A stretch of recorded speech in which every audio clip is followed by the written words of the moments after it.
Good morning mga idol. Welcome back dito sa ating YouTube channel, dito sa ating tambayan, dito sa ating kwentuhan, dito sa ating huntahan, dito sa Herb Story TV. Aga ko ngayon.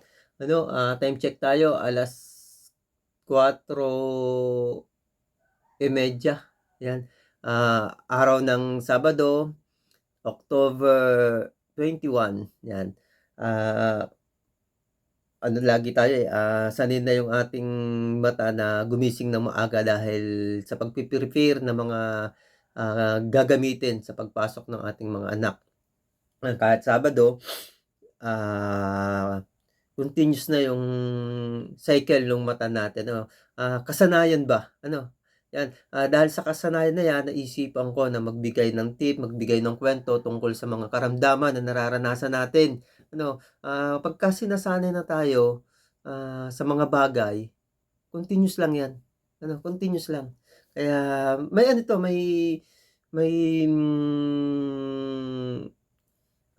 kaugnayan sa pagkukuwentuhan natin, sa paghuhuntahan natin mga idol. Siyempre pag-uusapan pa rin natin ang tungkol sa ating mga karamdaman, ano, tulad ng sakit natin na ang hirap pagalingin, ano, maraming mga iba't ibang uri ng sakit, ano, hindi na lang yung katulad ng sakit ko na nararanasan yung GERD at acid reflux. Na pabalik-balik na mahirap pagalingin o kaya, kahit uminom ka ng gamot parang hindi tumatalab ano. Gano'n na rin yung iba pang mga karamdaman dahil hindi lang naman itong sakit ko ang may ganitong kondisyon. Kahit yung mga ibang mga sakit may ganito ding kondisyon, bakit ang hirap pagalingin ano. Pero iisa yung dahilan, ano, iisa yung, pinanggagalingan ng dahilan kung bakit, uminom ng gamot pero nahihirapan ka magpagaling. Ano, dahil alam niyo, yung katulad kong may sakit na GERD, hindi lang GERD yung nagiging problema, mga idol. Kasi minsan may iba rin kaming karamdaman pero gano'n din yung nangyayari. Ano, 'yan,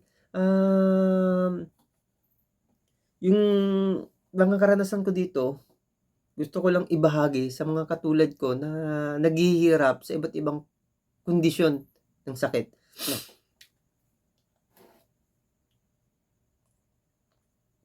Kailangan natin ng tubig sa umaga kasi, siyempre katulad ko meron din akong allergy, may sinusitis ako. Para malinis yung ano, yung lalamunan dahil yung magdamag na sipon o yung, mucus na andito lang, kaya mahugasan, yan.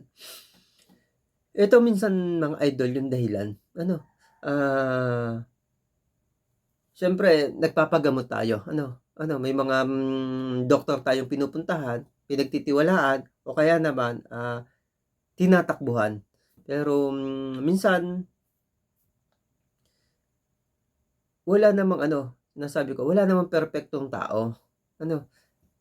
Ikaw nga mismo sa sarili mo hindi ka perpekto, ano, kaya wag mong iisipin na mahina o hindi makapagpagaling yung isang doktor na pinupuntahan mo. Kasi sa totoo lang walang perpektong tao, lalo na kung, yung check-up na ginawa sa'yo tiningnan ka lang. Ano, wala namang laboratory, wala namang kung ano-anong ginawa sa'yo. Kasi pag-usapan natin dito yung tungkol sa ano, sa mga infeksyon. Ano, alam niyo ba yung infeksyon, napakaraming uri ng infeksyon na pumapasok o nagiging kalaban ng ating katawan, ano. Diyan pa lang, sana maunawaan mo yung mga tao na tumutulong sa'yo, yung gumagamot sa'yo, ano.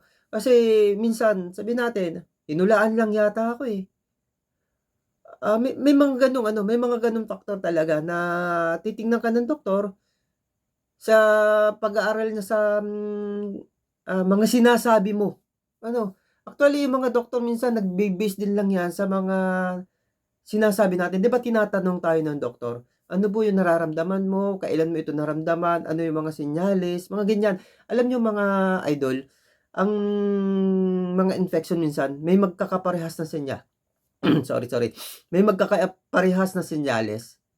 Ano, may sign and symptoms na, magkaibang ano, magkaibang uri ng infection. Ano, tungkol sa infection mga idol, mga ano yan, mga germs yan. Ano, sa germs nakukuha yung infection. Minsan sa napapabayaan natin ang sarili natin, napapasok tayo ng iba't ibang uri ng germs. Ang daming klaseng germs mga idol.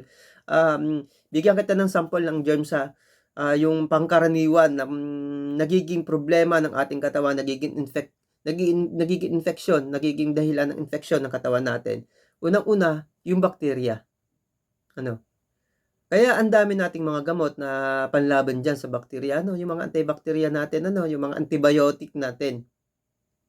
Oh, yan ang pangkaraniwan na ibinibigay sa atin ng ating mga doktor. Ano na yan, common na yan, basta nagpunta ka doon, may infection ka, kalimitan bakterya, ang unang diagnose sa'yo ng iyong doktor, bibigyan ka ng antibacterial, ng antibiotic. Ano ang mangyayari? Kung bakterya ang sakit mo, mawawala. Mawawala yung nararamdaman mo. Okay yung infection mo. Magiging cleared ka na ulit. Pero ang problema, kapag hindi nawala, minsan, dapat ibalik mo doon sa doktor. Kasi minsan, baka hindi bakterya yung pumasok sa yung infection. Malay mo, viral yan, virus. Ang daming virus, lalo na ngayon sa panahon na ngayon. Di ba yung COVID, virus yan. Alam nyo ba yung virus? Yung viral, hindi siya kayang gamutin ng antibiotic. Hindi siya kayang puksain ng antibiotic. Actually, yung virus, marami mga virus, wala talagang gamot. Na makakapatay. Pero, may gamot na makakapagpahirap, laylo sa virus. May mga ganyan eh. Pag inom mo ng gamot, hihina yung virus. Yung virus, magtatago lang siya, hindi siya makaka-infect sa'yo. Kahit meron kanya, kahit live yung virus yan sa katawan mo, hindi siya aatake sa'yo kasi mahina. Actually, kahit nga hindi ka uminom ng gamot, minsan may mahihinang virus na hindi kaya yung katawan mo. Hindi mo alam, tandaan nyo nung COVID, madaming mga na-infect niyan, na hindi nila alam na infected sila ng COVID. Tandaan nyo yan. Humihikap sila kung saan pumupunta, nakakahawa sila. Kasi live yung virus na sa katawan nila. At alam nyo din ba na hindi binibigyan ng antibiotic yung taong kinapitan ng nung COVID dati? Kasi ako nagkaroon ako dati. Hindi siya kinakapitan ng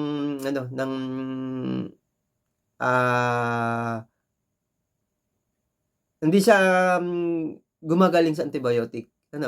Kaya alam nyo, ang gamot, pinapalakas yung resistensya. Kasi kung malakas ang resistensya mo, hihina yung virus. Yun yung talagang nangyayari, mga idol. Madami mga virus talaga na ganun. Humihina sila pagka pinainom sila ng antiviral. Antiviral yung pinapainom sa kanila. Ang nangyayari,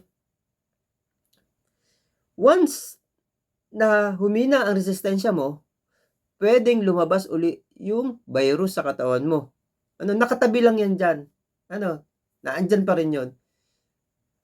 Ang kalimitan nangyayari talaga sa totoo lang sa atin, kapag nagpa-check up tayo, ang unang ibinibigay sa atin, antibiotic. Ngayon, hindi talaga siya gagaling sa antibiotic kung virus yung nasa katawan natin. Hindi naman agad ma-detect yan kung virus o kasi halos yung sign and symptoms, lalo na kung nagkwento ka sa kanila, kulang. Kasi tatanungin tayo ng doktor Ngayon, kung kulang na mo, hindi talaga nila unang papasok talaga sa doktor, bakterya. Dahil antibiotic, hindi ka gagaling. Ngayon, pababayaanan mo. Siyempre, minsan kulang tayo sa pera. Tapos, habang umiinom ka ng gamot, parang pakaramdam mo, hindi ka gumagaling, nawawalan ka ng tiwala doon sa gamot na iniinom mo, tsaka doon sa doktor na pinuntahan mo. Ngayon, alam nyo ba yung utak natin, malaki ang factor niya, malaki ang dahilan niyan kung bakit gumagaling tayo o kung bakit hindi tayo gumagaling. Kapag positive yung ating pananaw sa ating isipan, ang bilis nating gumaling. Kasi nagre-react yung ating antibody. Nagre-react yung ating antibody, lumalaban siya. Natatalo niya kung ano yung infection na meron tayo. Pero kung negative yung pumapasok sa utak natin, sa isipan natin, nakatago lang yung antibody natin. Ang nagpapagaling, lagi ko sinasabi to sa mga vlog ko ang nagpapagaling sa atin talaga ay ang ating katawan. Ngayon, pinipigilan ng mga gamot, yung katulad ng pinag-uusapan nating infection, pinipigilan yan yung pagdami ng infection sa ating katawan.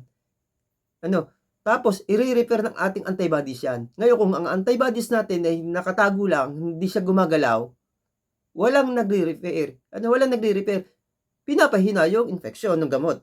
Pero yung antibodies, nakatago, walang nagre-repair. Kaya, patuloy tayong nagkakasakit. Ayan. Kaya lagi tayong dapat positive. Kasi yun yung nagre-repair sa ating katawan para lumabas yung antibodies natin, mga idol. Ayan. Ngayon, mga idol, kung talagang hindi ka gumagaling sa gamot na binigay sa'yo, ibalik mo dun sa dating doktor na pinuntahan mo.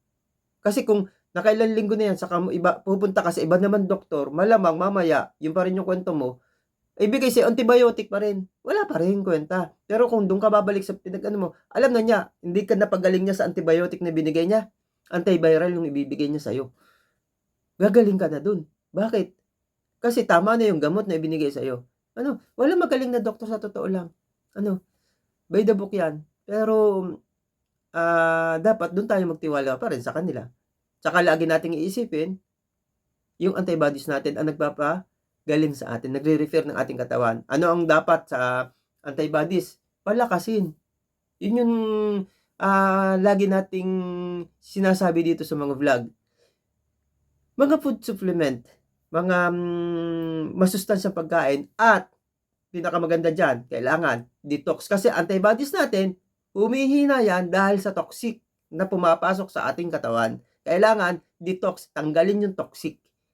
Para pag malinis na ang ating katawan, sasabayan natin ng mga food supplement, mga good bacteria. Bakit? Para palakasin o paramihin yung antibodies natin na siyang pupuksa, siyang lalaban sa mga infection na pumapasok sa ating katawan. Siya yung magre-refer di ba? Yeah. Hindi lang viral at saka hindi lang bacteria at saka virus madaming mga infection, madaming mga germs na pumapasok sa ating katawan. Meron pang mga fungal, meron pang marami, iba't iba. Hindi lang kasi ako medical practitioner, pero sa karanasan, dahil nga may ganito akong mga karamdaman, nagse-search din ako. Inaalam ko din yung kondisyon na meron ako. Sa mga idol, sa mga bakterya, maraming klase ang bakterya. Lalo na kayong katulad ko may GERD. Pinakamaraming bakterya sa katawan natin mula bibig hanggang tiyan, hanggang sa paglabas do sa ating puwitan, na andyan yung pinakamaraming bakterya. At isipin nyo, may bad bacteria at may good bacteria. Pag mahina ang resistensya natin, namamatay yung good bacteria, lumalakas yung bad bacteria. Yun lang mga idol. Sana nakapagbigay ako ng magandang tip para sa inyo. Bye-bye at good morning.